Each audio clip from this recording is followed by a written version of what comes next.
Hi, my name's Angela Knapp and I'm a textile artist based in South Somerset. I'm originally trained as a radiographer and I worked in the NHS for 20 years, and it was only the move to Somerset that really caused this change of career. And I've been incredibly fortunate. We have a small outbuilding that used to be a milking parlour, which is now my workshop, and despite it being a little bit chilly for quite a lot of the year, I absolutely love the space, and it means I don't have to clear the dining room table away every evening. I can just leave things out where I want them. My work is all based on the world of birds, and I've increasingly over the years I've been doing this. I've been doing it since 2014, got interested in the stories behind the birds, and so many of them are under threat from human involvement, really. So now I try and make pieces that tell a story and engage with the audience in the hope of making them realise the environmental impact we're having on nature in another way. I've made a short little video which shows the process of how I make things, and I hope that makes it a little bit clearer. I'm also going to do a very short little take of me making how I use the machine to create these pieces. It's a technique called free motion embroidery, and I use my old workhorse of a sewing machine with lots of cottons and fabrics, and that's basically how I draw and paint with thread. This is just a very short demonstration of how free motion embroidery works. You have a special foot on the machine and you literally use the thread to fill in and paint the details as you go. And this just means building up lots of different colours in each area. I hope the next series of images help explain how I build my images up and the different stages. I generally start with a watercolour based on a photograph that I'm working from. And these are two examples of them. The hobby on the left is the picture that I'm going to work through on the series of slides. But I've included the osprey on the right just to demonstrate really how I really look at the photograph and see the colours and textures and direction of the feathers. And that really helps me choose the threads and fabric when I'm starting to select to start a piece. The next stage is selecting fabrics ready to make the basic template, and this is the photograph I'm basing this piece on, and it's a beautiful photograph by Jack Barnes, who gave me permission to base a piece on it. These were the simple selection of fabrics I chose for this bird. I've got an enormous amount of fabrics and I usually get out 30 or 40 pieces and then whittle them down until I'm happy with the basic choices. And what I do next is colour block the shape of the bird really, so that I've got the fabrics as a general idea for the colour. I spend a great deal of time doing this, and I know when I give workshops and talks people always say, why do you spend so much time on this stage when actually it'll all be sewn over and almost obliterated. But I find it a really helpful guide, and you never know at the beginning of a piece how heavily you're going to stitch it. So if you've chosen the right fabrics beneath and you choose not to stitch it heavily, you can still see the perfect colour underneath. Also, I really enjoy this stage, so I probably make excuses for spending quite a long time doing this.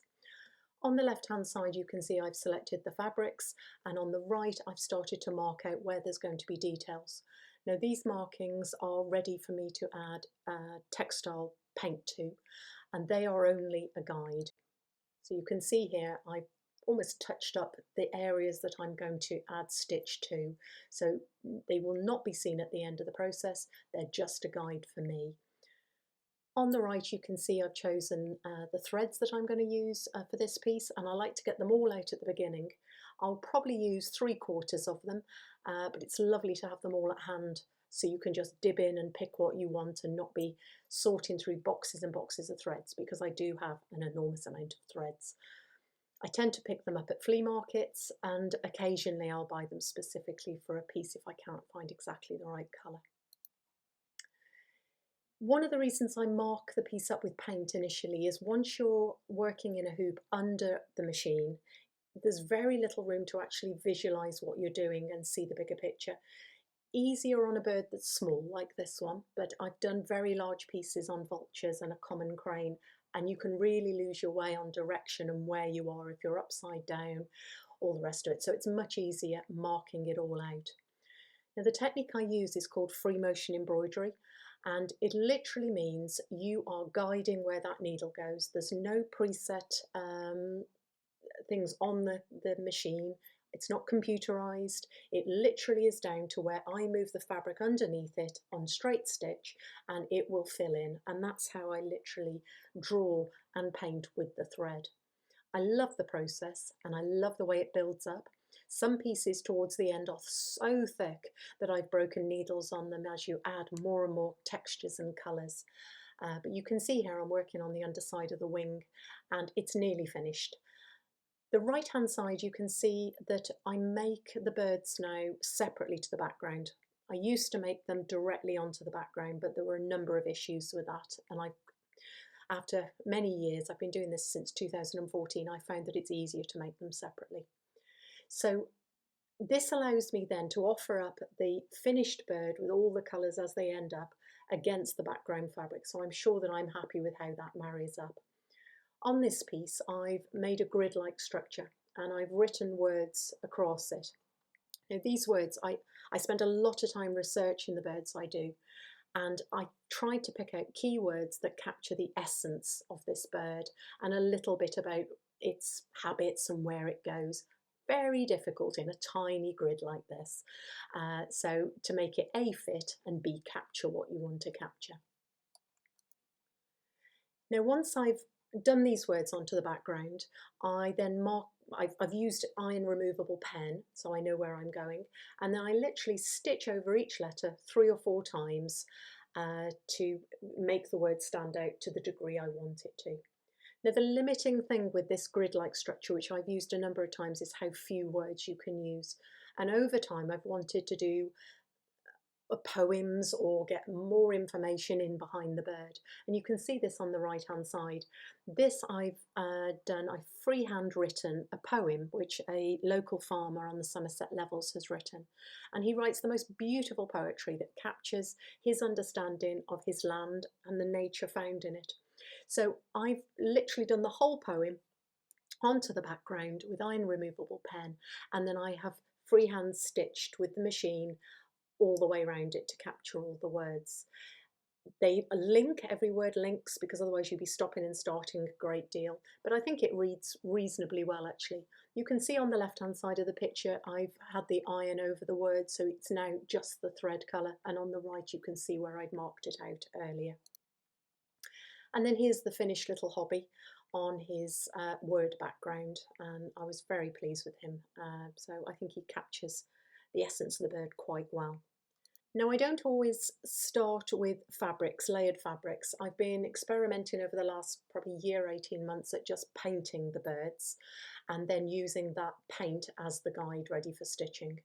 The idea initially was that a number of the birds I base pieces on are actually under threat, and I like the idea that they were almost wishy-washying away with the paint rather than being very definite and present with the powerful fabrics. I like the idea of that. The amount of stitching I add to both, you probably wouldn't know one way or the other, but that was the initial thought process behind it. So you can see here I've got a curlew on the left and a snipe on the right. I use textile fabric paints, and they're very effective for what I want to achieve. So you can now see the curlew has been stitched over all those markings I made with the paint, and then it's been applied to that circular poem that you saw me making a few minutes ago. Now, one of the things I've done in lockdown has been trying to teach myself to hand stitch. I am not from a background that ever stitched before I started making these, and I certainly never hand stitched.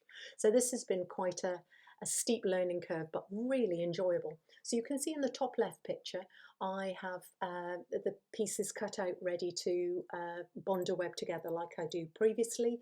And then I've marked it out with iron removable pen, and then I've painted the details. And there, I've then put it in a hoop, and I have started to stitch by hand with embroidery threads. Very, very enjoyable, very time consuming, but really enjoyable. quite hard to do because I've got layers and layers of fabric and bonder web to try and get this sharp little needle through, but I am thoroughly enjoying it. The little picture on the right is a wren, which was the first piece I ever made, and that was easier in the sense that I just painted a very simple picture with fabric paints and then lightly stitched over it. So there's quite a lot of experimentation to go with this technique, but it's something you are going to see more and more of me doing. I hope that's given you a good idea of the process and that you've enjoyed it. Thanks very much.